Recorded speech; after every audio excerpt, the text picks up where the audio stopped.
Welcome to the Shoulda Bet More podcast presented by Gold Boys. Coming up on the show, Kelley Bydlon of VSiN will join us. We will talk NBA playoffs. It is here, and we are underway. Now, look, it's been a rough first weekend. The games have not been competitive, but I do like the first round, the first couple rounds, but especially the first round. It's almost like the NCAA tournament where every time slot is filled. You wake up, there's a game on, you go to bed, there's a game on late. There's just always a game on. But like I said, the games this weekend, I mean, starting with Saturday, Cleveland, Orlando was just completely unwatchable. Nobody could make a shot. And Cleveland wins that game, wins it comfortably. Minnesota, Phoenix was a blowout. Knicks Sixers was pretty good. And I'm recording this Sunday night, middle of Bucks Pacers. So if we get some Bucks are blowing them out as we speak. So if we get some great comeback here and some great game, Pelicans Thunder, then you know what, take that for what it's worth.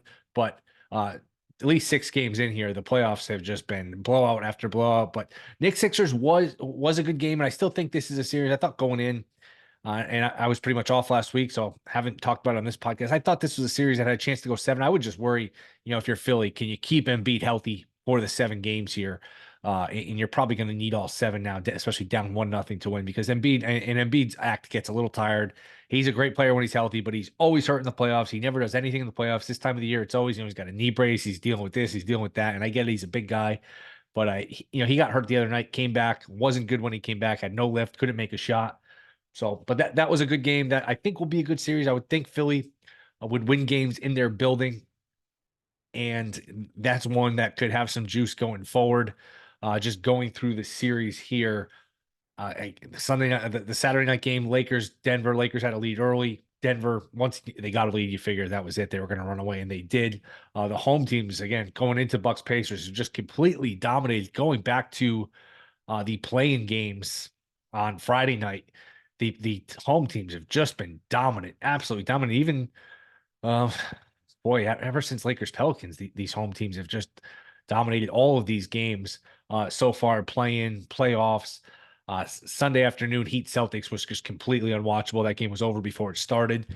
And I think the theme of the playoffs going in, if you had, because the 2 8 seeds got really neutered here. If the Pelicans had Zion and the Heat had Butler, this would be about as good a 1 through 16 as you can possibly have.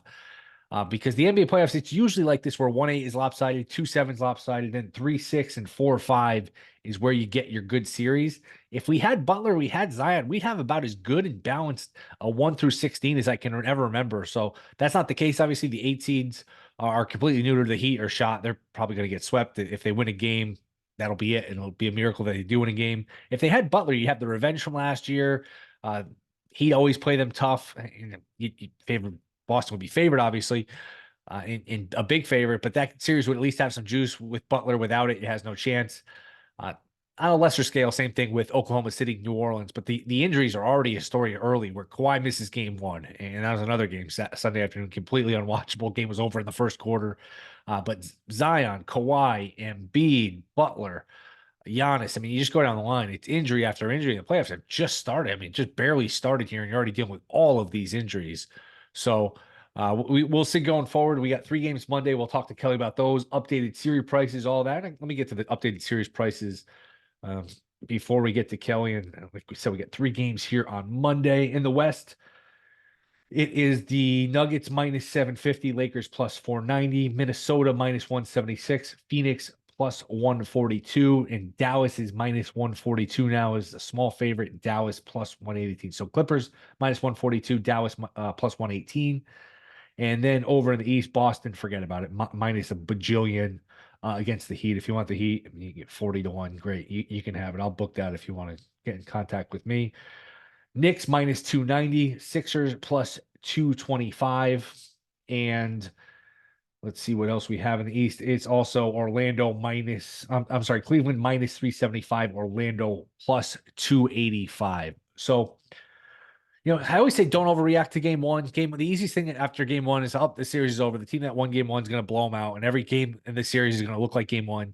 Be careful. It's going to happen. Look, it's going to happen just because the higher seeds, the home teams have the better record. So yeah, and once they win, it just confirms, okay, they're better and they're up a game, and you think it's over, but it's not always that easy. Again, some cases it is. Boston, Miami, it's going to be like that. A few of these series you're going to get some blowouts, but All the road team has to do is, I would say, win game 2, but not even win game 2. Even if you're down 2-0, which again, people say, oh, 2-0, it's over.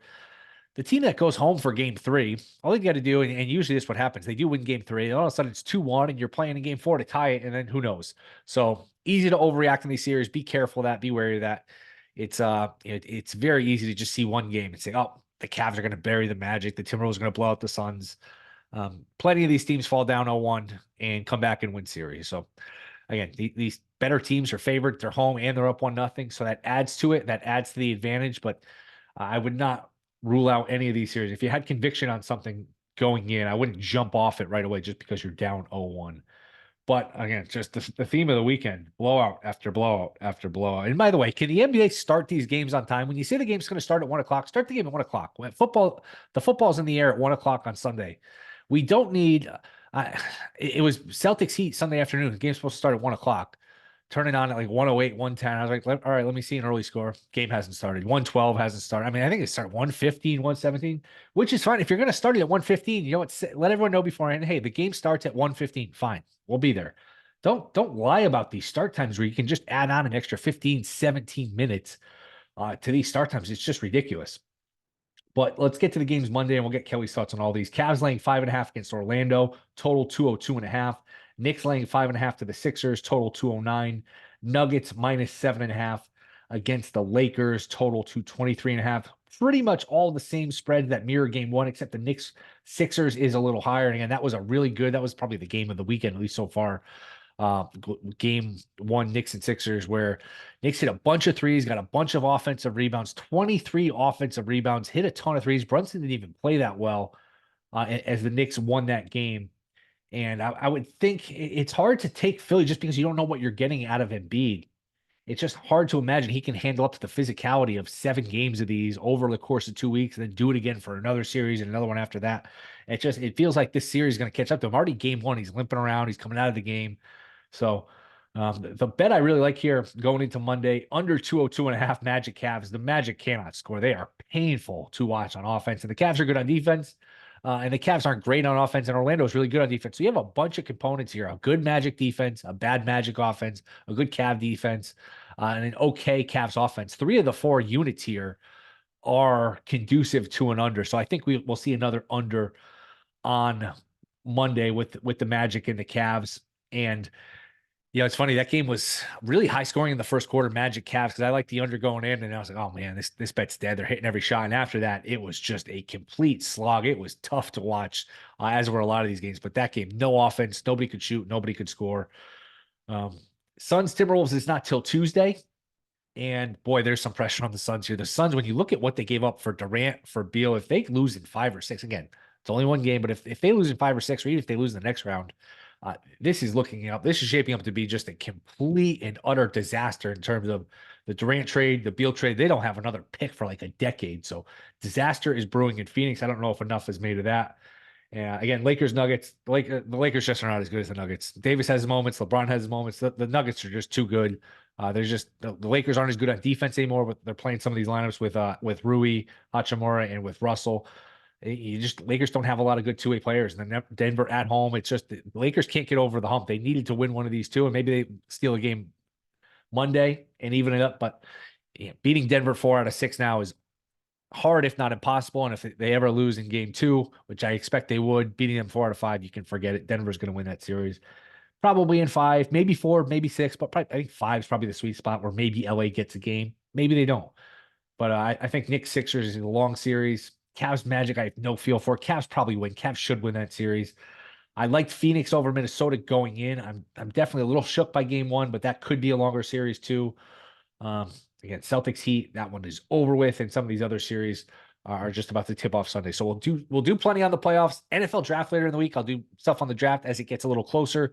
Did some stuff with Aaron Schatz. Aaron Schatz last week. I'll do more as it approaches. Again, it's fun. I love the draft. I just don't know as like a betting thing. I don't know that there's a ton where I'm like, oh, I know this is going to happen. I'm pretty sure that's going to happen. I just think it's a tough year where information is not easy to come by. There's not a lot of just great numbers out there. And again, depending on what your state is, and you can't even bet it. I'm in Connecticut and you can't even bet this stuff. So, but we will do plenty of it, cover it more as it goes along, do plenty of playoffs as the playoffs go on here. Playoffs will be covered regularly. Baseball's in the swing of things, so a lot to do. It's exciting. I always like this time of year because once the playoffs start, and you can say this, once March Madness starts, it goes right into the playoffs. But playoffs are here. We're in mid-April. It's every night. You get games every night, multiple games every night. By the time the playoffs end, you go right into the conference finals, NBA finals. NBA finals ends mid-June. You look up mid-June, you got an NBA draft and you got some baseball. Before you look up, a month later, you're basically talking about preseason starting for NFL. So NFL's, before you know it, right around the corner. These playoffs go by and they take up a lot of your time. If you're into the playoffs, they take up a lot of your attention. By the time they end, you're not that far away from football. So fun time of the year. I'm excited to talk about the playoffs with Kelley Bydlon. That is next. This is the Shoulda Bet More podcast.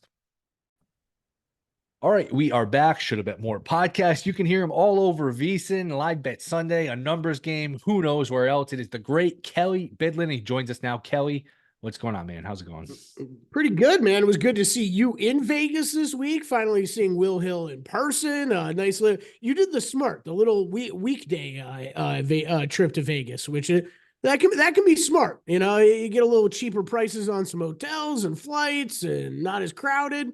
I like that. Good call. It's good seeing you, man. Cheaper prices on the other stuff. The food, man. We got to figure out a way to eat off of the strip, because when you eat on the strip, oh my goodness, it is it adds up. I mean, there's not, especially when you get kids and stuff, there's not a meal to be had for under like, $200 with the tip and everything. It's not I didn't cheap. even think about that part. Yeah, it's I'm only worried about one or two usually. Yeah. You got when you're worried about multiple children along with you, that adds up quick. Yes. But let's get into it here. NBA playoffs are underway. I love the first round. It's almost like March Madness, where every time slot there's a game. You wake up, there's a game. You go to bed, there's a game. Early, late. And we're recording this as the Bucks are bludgeoning the Pacers, so we haven't gotten any good games yet. I guess I'll ask this way: anything that surprised you so far in this first day and a half, couple days? Well, Clippers. I mean, geez, the Bucks show we're seeing right now. As you said, we're recording this right. It's about halftime. Bucks about a 30-point lead. I mean, I would mark this as a little surprising to me. Just that. Man, I think this should scare everybody for the. I've been one of the Bucks defenders for forever. I'm a Giannis fan. I'm a Dame fan. I've been trying to defend things this regular season. There's only so much you can defend. Obviously, I don't have any bets on them because they were never really at a point that I thought was a bettable or fair number on them. But man, if the fact that these guys might be able to just wake up even with Dame, and Dame still be the guy of old and drop 40 plus on a team, and some of these other role players contribute. Hey, maybe it's another team in the East when we thought it was looking like it might just be a coach job for the Celtics here. And then the Clippers Mavericks today. I mean, that was definitely surprising. I had a pretty sizable bet on the Mavericks this afternoon. Not as big as the Knicks yesterday, thank God. But I mean, I was on the Mavs, and the Mavs, you look at that box score, and oh boy, it was everything we've been praising that team for you. Oh, you added all these great pieces at the trade deadline. You've got all this depth with bigs and shooting and guys that can defend on the perimeter. And then you look at box score, and all you see is Irving and Luka doing anything, and you're like, oh boy, this is the same old Dallas Mavericks again. I think that was a little scary, a little surprising. And then, man, I mean, this whole Joel Embiid saga is becoming just that, right? It's going to be a major storyline in the playoffs, especially in this series, because in my opinion, this is two of the three best teams in the Eastern Conference playing in this series right now. So Embiid's health likely going to decide that series, and likely going to decide who the Boston Celtics end up facing in the Eastern Conference Finals. Yeah, it's just hard to imagine his body's going to hold up for 7 games over 2 weeks, and then you multiply that for another round. It's game one. He's already limping around. He's already banged up. Now, maybe, hey, they dodged a bullet and he could be fine. He could be the Embiid he was before injury, but I think that's a pretty hefty underdog, just because it's playoff intensity. Knicks are going to be physical with him. Tibbs are physical. Tibbs and Knicks play a physical style.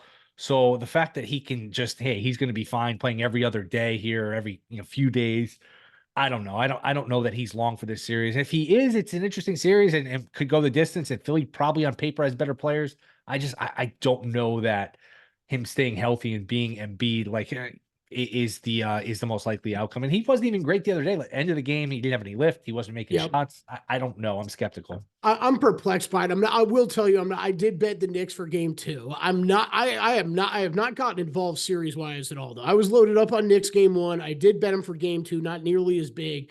But I mean, Joel Embiid on Wednesday night, I mean, he looked like he couldn't move. He was gassed. He looked like he couldn't move. He was ineffective on the defensive end, on the offensive end. So that first half yesterday, I'm like, oh man, this guy looks 10 times better than what he was looking like. Then he goes well for that putback, comes down, grabs the knee. Like you said, second half, he didn't look like he was the same. And look, he's a guy partially just because of his build and shooting ability. Like, double-digit rebounds are just going to fall to him. Like, he's going to be able to draw contact and get to the free throw line. If you leave him wide open for threes, he's still going to be able to hit some of those. But when he's not able to close out on defenders on the defensive end and allow wide open threes, like the bad things will add up and overtake the good things that he can provide. And yeah, if that's what you're going to see all series, I think the Knicks probably do likely end up winning it. Do a little talk radio here. If this doesn't end well for the Sixers this series, they lose in 5 or 6. Yeah, obviously you don't call teams and try to give Embiid away. Do you start to think about reshaping your team, fielding offers? He's old enough where I don't know that you're going to get the Godfather offer with his age, his injury history, but he's a former MVP and was on his way to winning it this year. What does that trade offer look like? Could you call Oklahoma City and say, hey, give me a ton of these picks? I just feel like I'm Philly. I kind of get sick of this every year where I get to April, May, and he's got a face mask on or he's got a knee brace on. It's like, what, where is this actually going? I think it's a great question. It's a great question, but I think they're probably stuck with him, right? Because of what you just said, right? Like, I don't know that you're going to get really fair trade market value for a guy like that of what you should be getting. I mean, I feel like so many people have forgotten, obviously not you or me. We watch enough NBA, but it's like, did everybody forget? Like, he was having like the season of a lifetime earlier in the year. You know what I mean? But it is tough. I hear you. Like, when you are that front office and fan base every single year sitting here talking about injuries, Joel Embiid in the playoffs, it's got to get old after a while. But I'm trying to think from a front office perspective, what the hell trade is someone going to offer me? Because they know the same thing, right? They know, hey, we're trading for a guy who hasn't been able to stay healthy through the playoffs. So you'd need a desperate team to overpay. I don't know if I see it happening. And from the Sixers standpoint, I just don't think you're going to get enough back ever. Plus, when you start talking about a trade like that, it's going to be a team that, hey, we're Joel Embiid away from winning. It's going to be a contender where they're giving you picks. And if you're getting picks from a team with Embiid, it's like those picks aren't going to be good now. If they're long enough out where, hey, things don't go well, and then you can have like a net situation, I guess that could work, but probably just run it back. But man, if I'm the Sixers, I'm kind of getting sick of this. Who lost in game 1? We'll throw the Pacers in this bucket. We're still waiting on Pelican Thunders. Who lost in game 1 that you still think wins the series? Mavericks. Okay. Mavericks. Okay, I'll keep going back to it. This is, I mean, I think that was about a near perfect game played for the Clippers. They need, I think for everything that they need to win this series is what you saw tonight. You saw James Harden have a big game. You saw Russell Westbrook be able to contribute off the bench. You saw Zubats be able to stay in there and dominate down low. All of those have to happen, and they have to happen consistently, in my opinion, Will, for the Clippers to win this series. It's not saying they can't, but when you lose, I at this point, I'm not really counting Kawhi Leonard back. I'm really not. That's another guy that we're talking about deep injury history with. I don't really think we've heard. I think there were two school of thoughts. Were we hearing nothing out of the Clippers camp or barely anything heading into this playoffs because they were being coy about how healthy Kawhi was, and he was basically just going to be good to go game 1 and on? Or was this way worse than we all thought it was and going to take a while? And I mean, after missing game 1, I think you got to be leaning more towards the second one, that there's a better chance we don't see him at all. So even with him in there, Will, I was planning on betting the Mavs. This has still been one of the best teams since the All-Star break. I still, as much as I just went off on these role players, I still believe in the guys that they did add at the break. 18-9 since the All-Star break. They're a top 15 offense, defense, even better than that in their most recent stretch. Second best defense over the last 13 games. And meanwhile, the Clippers have just been meh, and that's even with Kawhi in there for a lot of games. So I would still say probably the Mavericks. I think the Minnesota and Phoenix series is interesting as hell. Like, I played it over 5.5 games. So I'm thinking it gets drawn out a little bit further. But I did also say before that series, if there was one team that was going to run away with it, I thought it was Minnesota, not Phoenix. So we'll see. I'm really interested to see what that game 2 looks like. Yeah, I picked Phoenix, and I always say, hey, it's game one. People, it's a classic overreaction game where it's the Yeah. only game you see, and people assume the series is going to go the same as game one. That being said, I like the Suns going in. I'm a little shaken by how bad it was, and boy, this is on the brink. I don't know if enough is being made. This is on the brink of disaster for the Suns. What they gave up for Durant, what they gave up for Beal, lost in the second round last year. All right, we just got Durant. You know what? It was the Nuggets. Okay, you lose in the first round this year. Durant's not 22, and he's not 32. Yeah. This is on the brink of just a complete and utter disaster for the Suns, and they're not winning a championship. It doesn't look like with Durant, with this team. They don't have any picks. It looks like it's a worst case scenario for them. Yeah, it does. I mean, we kind of, you could kind of say that about a few of these teams, right? I mean, we kind of just hinted at that with Philly. We kind of just, I mean, the Clippers thing, we really never even got a chance to see what this team could do, fully healthy for an entire playoffs with all of these guys. I mean, especially now that they've added Harden as well. But like, it kind of feels that way with the Clippers. I mean, they're another one I think that's going to have to be thinking long and hard this offseason about what that team looks like in the future. And then I'm not saying Phoenix is going to run to blow this thing up. Maybe they just need. I mean, I said this when they acquired Durant last year. I didn't think there was any hope for them being that great last year, just because they still needed to fill in so many holes that were left, partially because of the moves they had made. I thought they maybe just needed one or two more transaction cycles. It might be another summer that they need to be able to reshape some things. And, it's always tough to judge these teams where I know some of these guys can be chronically injured and feels like this every year. But with Bradley Beal and how little he played, do we really know what the top end of this team looks like? I don't think we really saw that this year. But it's going to be a shame. And, yeah, it's going to be really bad if this all fails this year. And there's going to be a whole lot of questions for Kevin Durant. The 3 games on Monday, Knicks, Sixers. You mentioned you like the Knicks. The other 2 pretty much mirror game 1 spreads. Nuggets laying 7.5 against Lakers. We haven't talked about that one yet. If you want to share your thoughts on that, and then the other one, Magic Cavs. Let me ask you it this way: has the Magic Cavs game 1? Did that make you question your interest in NBA basketball? You know what, Will? I'm going to say no, because I think I watched about 23 minutes of the entire game. Like kind of once I got the visual justification that it was okay. If the Cavs could score here, this series is over. Once that was kind of backed up from what I saw on the screen, I was like, yeah, I don't think I'm going to be able to have to watch many of these games. I haven't bet them. I think the Magic were always going to be tricky figuring out heading into this playoffs, because they were one of the better defenses down the stretch. And I don't really care what style we're talking about offensively that people would face. They were always going to be a tough defensive matchup, but it was the key to me was always Donovan Mitchell. Was Donovan Mitchell healthy and finally that guy we saw in the last few games of the regular season where he did have big games?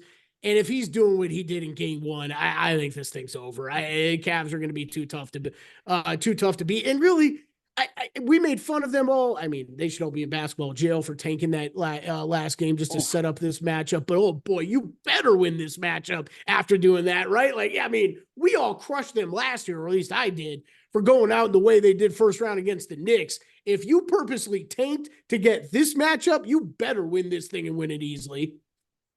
Yeah, it just feels like they are a year or 2 ahead of where the Magic are, where Magic are just happy to be here. And there's more, this means more to the Cavs. And again, and I kind of thought the line was a little high going in. And this is again where this usually don't change my mind after round 1, but I didn't have like a lot of conviction on Orlando. It was just like, I don't like this Cavs team. I didn't like the performance against the Knicks. There's some things down the stretch, but Orlando Orlando might still have their moments in the series. I just don't know if Orlando has enough offense to actually win the series. I like the under again on Monday, under 202. And I took I had the under in game 1, and there was like 60 points after the first quarter. The pregame total went from like 207 live. It was like 218. I was like, oh my God, I can't believe I'm losing this bet. I can't believe they're making all these shots. Then like nobody scored the rest of the game. It was amazing. Yeah, that's how I'm approaching a lot of these totals. Like the totals are obviously so low. We get in this first round of the playoffs from what you switch over from the regular season. And, obviously the defensive intensity picks up. But I think this is like, that's a great matchup. I might not join you pregame, but that's one of those. Hey, if we get some hot shooting, from the start, I think that's a great one to jump in the live under. It's just if you think the Magic are going to win, it's got to be low scoring and ugly. It's like you said, there may be a good comp for they're a couple years behind the Cavs. It's just way too much to ask of Banchero offensively and Franz Wagner offensively. It's just as much as those guys have been fun and great and growing. This is too much to ask them to carry the load. Do the Lakers, how many games do the Lakers beat the Nuggets? I'll go 2. Ooh, okay. I'll go 2. I won't go just 1. So you think they're going to hold serve at home pretty much? So that means you think it's going to be 2-2 after 4, or do you think it's going to be like, I don't know. How do you think it's going to go? Because I was going through the same thing. Yeah. I don't know, but I think that there is something from I think from watching last night. Yes, that guess what's back again? Denver and their starting 5, and they're an absolute machine, and they're very tough to stop. I think the Lakers though are in a little better spot than they were a year ago. I just don't like their defense. I just don't like. No, me either. And Will, I think the D'Angelo Russell stuff's going to continue. I don't think that they're. Here's the problem: they brought in some of the other guys, and just really like Spencer Dinwiddie has not been nearly as good as I thought he was going to be fitting in with that team. And you're not really talking about much other defensive options that are great options for them to bring off the bench. I think the only way the Lakers are going to beat this team, I think they could steal 1 or 2 from them. I'm going to go 1 or 2. That's where I'm going here. But it's going to be purely they have a lights out offensive night and are able to outscore the Nuggets for 1 or 2 games. I don't think they're going to be able to do it for 4. I don't think they got a chance to win the series. But if you told me LeBron, AD, and the 3-point shooting just went lights out for a night or 2. Yeah, they were one of the best offensive teams in the league, in this after the All-Star break. So I don't want to completely write that off. I do think they could grab 1 or 2 off of Denver. Yeah, I think it's probably 1. I think if I had to pick between 2 or 0, I'd probably pick 0, and they get swept before they win in 6. I was looking at, I don't know if you look at these correct series score. Denver in 6 is like plus 490. I was like, oh, that's pretty interesting. But I was like, do I really think LA is going to either steal game 2 in Denver, or they're going to win both at home? Is this really going to be 2-2 after 4? I guess it could be, but that seems like it's asking a lot. And like you said, the Lakers, they just don't have a lot of two-way players. The guys that are good on offense think on defense, and the guys that are good on defense think on offense. They're just, and I don't need 41 minutes of D'Angelo Russell. My goodness. Gabe Vincent played, I think, 7 or 8 minutes, and Russell played 41. I mean, we can balance that off a little bit, I think. So that's what I'm curious to see, because I thought that would be their strategy going in, and they stuck with it no matter how bad he was shooting. I just think they think there's an offensive upside there, and the defense that you could get out of anybody else is just not going to make up for that. So I think they're going to stick with it. But I mean, if he puts up another game like that, then you have to make changes, and then everything starts to fall apart for the Lakers. So I don't know. It's going to be wild. That one's it's tough to watch. I mean, man, AD looks so good at times.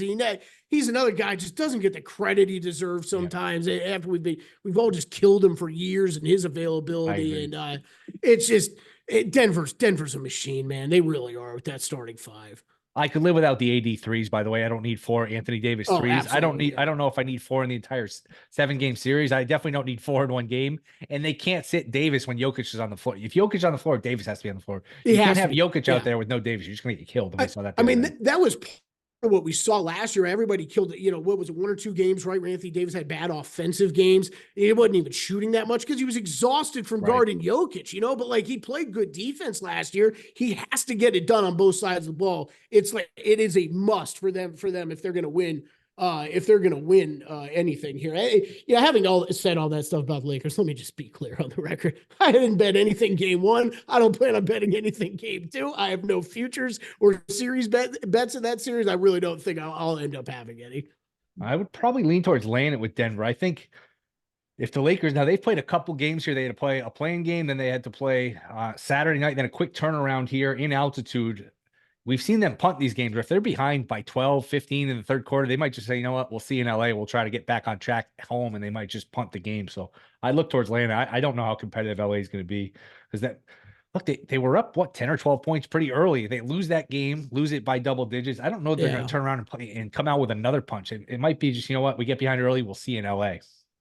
I think there's something to that with a lot of these games. I think if you're thinking there is a possibility of that happening, you should be sprinkling in some alts, right? Like you lay 7 and then lay a 12.5 or whatever too. Because I think you're right. I think if that situation, there's definitely a non-zero chance that develops. And if they're getting blown out, you're not going to force AD and LeBron to be out there. Are we looking at a Nuggets Celtics final for all of the other teams involved, for all the fun we want to have in terms of, hey, this can happen, that can happen? We're probably looking at Nuggets and Celtics are necessarily are not necessarily. Probably. Okay. Probably. Who breaks that up? Who's the most likely team to break that scenario, that finals up? Man, I want to say Mavericks. And like you said, I'm trying not to overreact to one game. But them being down one, I want to say Mavericks. But I think that there is almost as much of a chance as Boston getting messed up by someone. Like they could easily cruise. They could easily cruise these first 2 rounds. And I mean, I wouldn't be shocked at all if you get a hot Knicks or Sixers team. Don't. I have Knicks fans that listen to this. You're gonna get them all excited. I know I am. Hey man, I'm like, you remember like someone we know every year is high on the Chargers, right? Like, yes. And you're like, oh yeah, you go waste your money this year. I did it last year. Go ahead. That's me with the Knicks this year, where I'm like, I'm finally the guy who's buying into the Knicks magic. So man, they take care of Philadelphia. There's not much standing in their way. I think this Milwaukee team, if they don't have Giannis, I don't really know how serious you can take them. And we've seen Tatum and Brown let things down way too many times before, and I'm only going to that. I got so much respect for that team. I think Porzingis was an awesome addition. Derek White might be the most underrated player for like the past 4 years straight with what that guy does. You've got everything you could possibly need on that team. That's when there are no excuses left for Tatum and Brown. That's another one. Like you bring up Phoenix. If that somehow goes bad this postseason, oh boy, I'd love to see what Boston's doing in the postseason, because they can't mess around with some of these windows on these guys for much longer. They might have to make a major move with one of those big names. Yeah, you mentioned Giannis and him being out for the Bucks. I do think, and them winning game 1, assuming they hold on here, that's huge, because not only you get the win in the bank, but that's another game you can rest him. Where I think ideally coming into this series, Milwaukee and say, hey, if you give him true serum, hey, if we're 2-2 after 4 and we're home for game 5, we have Giannis back. All we need, we have game 5 at home, game 7 at home. That's an ideal scenario. There was a lot of pressure. Usually the home team feels pressure to win the first 2. I think the Pacers here felt pressure to win the first 2. So, and I do think from everything it sounds like game 4, game 5 is kind of the target date when we get Giannis back. So I do think, I don't know, maybe, I mean, it's always dangerous to sit here and play doctor. We have a hard enough time picking these games, but I do, just reading the tea leaves here, I do think Giannis is back. I don't know, week 2 weeks, almost similar to the last year against Miami, where he came back in what, game 4? I think it was game 4. It was. The tough part, I think, I was talking about this earlier on the air with Dustin on Live Bet Sunday. I'm like, the Embiid stuff, it's like Embiid's different, right? Because of the size, because it like easily you can take down the rebounds, get to the free throw line still. Even if he looks awful out there, you can still get something out of them. Like the Zion Williamson, Giannis Antetokounmpo, how much you rely on their athleticism being in peak form. The problem is we saw Giannis come back last year and it was like the dude can't move. Like he can barely move. What do you want him taking jump shots? Like that's not what you want Giannis doing. So that's the only problem I think when we talk about like those 2 injuries specifically. It's just, man, those guys got to be able to bring their A game, or else they become a little bit of a waste on the court. Last one before we get you out of here. What is the Kelley Bydlon mock draft look like for the NFL here? Who's going where?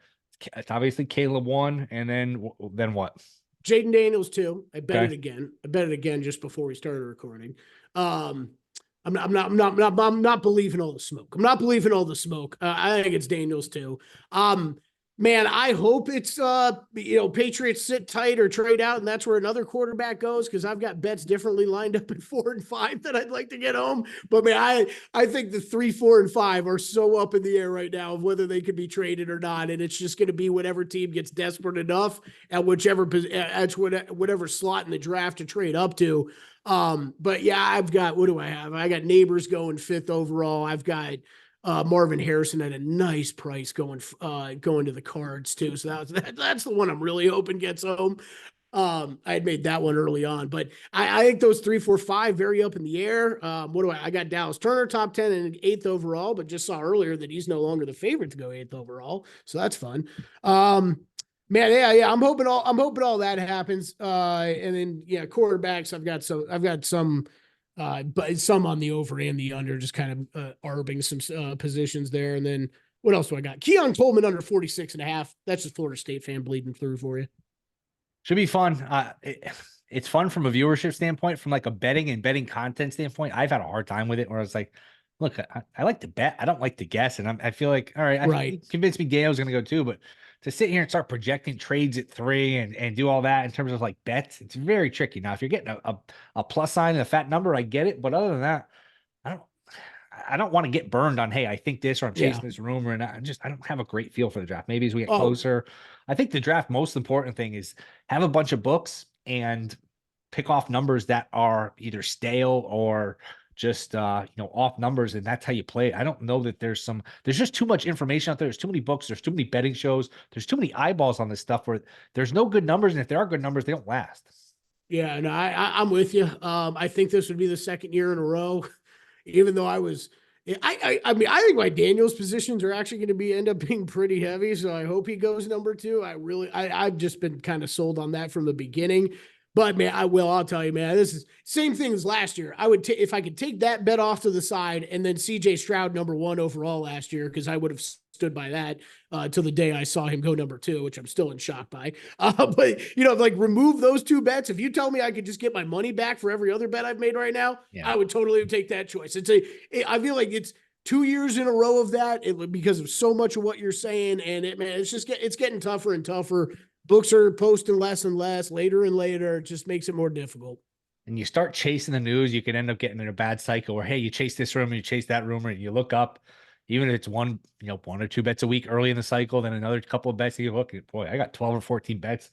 I don't know that I'm going to win any of them. And that's not a great feeling to have. It's not a great feeling. Yeah, exactly. Especially when we talk about the pros of betting the draft are, well, it's a news search contest, right? If I can get the news faster than you, which also means though, if you've got the bad news, if at the end of the day you got your bet in, and then you're seeing bad news, you probably lost already. You don't even get the chance of something wild in a game playing out, right? Some wild result that happens. Like, no, you just lost. Just hand your money over. And it's not like, hey, you bet a game. I'm going to bet a Clippers Mavs. I'm going to bet this game and that game. And you can get off it. Hey, I can just take the points the other way. You can get off right, it. Exactly. Sometimes you start trying to get off these NFL bets. It makes it even worse. Well, I'll pick this guy to go 6. And you got 3 different guys to go like 6 overall. And you can just be adding fuel to the fire. So definitely. Especially if you've dug in on like a minus 300 or something too. It's shifted. You're like, well, I'm just kind of screwed on that. Yeah, cool. No doubt. Kelly, you're the man. I appreciate you coming on. Let everyone know where they can find you. Yeah, at Kelley Bydlon on X, Twitter, whatever you call it these days. That's BYDLON. Long Shots Golf Podcast up every single week. You might want to skip that one for right now. But everything else on Numbers Game and Live Bet Sunday, man, where we get Will Hill once a week on a numbers game. I will fill in for you on long shots right now. Just bet Scheffler. Just bet Scotty Scheffler. It's that easy, right? I need you. All right, Kelly. Appreciate it, man. We'll do this again soon. Yep. Sounds good, man. All right, that'll do it. Thank you to Kelley Bydlon. We will be back middle of the week, talk more playoffs, talk NFL draft. See you then. Don't forget to rate, review, subscribe. Talk to you then.